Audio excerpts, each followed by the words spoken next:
Hi, Davi here. So today we're gonna talk about this angel that I did. It was supposed to be like I tried referencing someone's sketch. So in their sketch, they had like I think it was an angel, um, kind of being hugged by this big bull, almost like the Baphomet kind of creature thing. It was super cool. I may do an art review because I think I found their name. I'm not sure, but maybe they're like a tattoo artist who does like traditional sketches as well. I'm not sure, but that was the reference.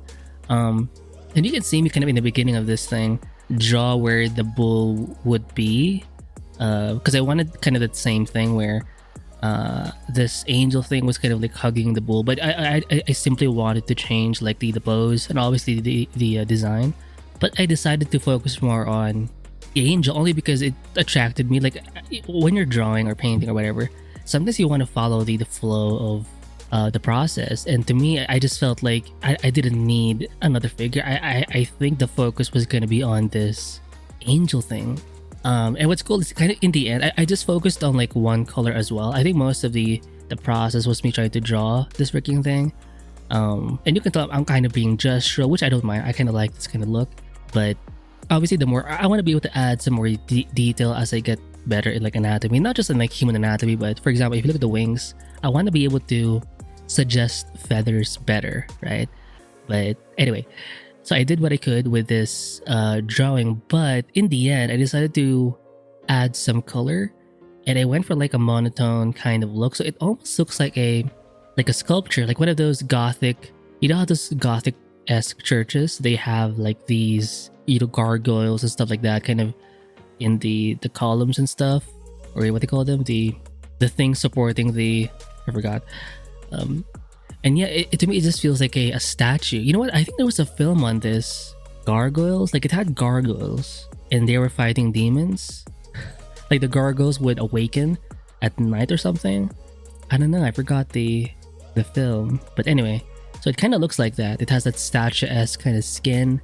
It's all one color, but I did play around with the lighting a little bit. I wanted the angel kind of ring or halo at the top to have some light, and a lot of that is just playing around with the layer effects or the layer modes, like overlay, soft light, hard light, stuff like that. Also, I did like the way the texture looks, especially in the wings, where it's kind of like the more you make your brush big, you can see more of that brush spacing, and it kind of automatically creates its own unique texture. Like this happens with almost any brush that has like, for as long as it's not like one shape where everything is filled up, if it's broken up, if the shape itself is like broken up, when you expand it, make the brush bigger, and you paint with that, it creates like a nice texture, especially when the brush spacing is that obvious. So figuring that out as I was doing this thing was a nice thing to sort of witness. In a way, the vibes when I started doing that, it kind of reminds me, even like some parts of it kind of remind me of an artist named Ramon Nunez. I think I did do an art review of their work way back, but yeah, I'm also a big fan of their work, where I think they mainly focus on, there's line art in their work, although it's not like an inked thing. It's like a pencil-esque kind of thing where it's a little more gray, has a little more opacity. They don't try to erase it. Maybe they'll lower the opacity in the end or something, but it's kind of like it's a combo kind of style where there is a sketch, you can still see the lines, but there's also some painting underneath. It's not just flats as well. There is like shadows, lights, some blending, maybe a little bit, I don't know, some effects. So yeah, but it was interesting because I had like a batch of like sessions where it was just me focusing more on painting. Maybe there was some drawing, but it's more of like a charcoal approach where some parts will be like lines, some parts are like more value based, so it wasn't a full drawing. But this one was kind of challenging because I don't default to drawing with lines, but I do want to get good at drawing lines. But the thing is, like, how do you draw good lines even if you're organic? Because when I think of like comic art, I always think about like super tight kind of ink work, even in like manga or stuff like that. But I have seen artists, I've been reviewing certain artists recently who have this sort of organic look.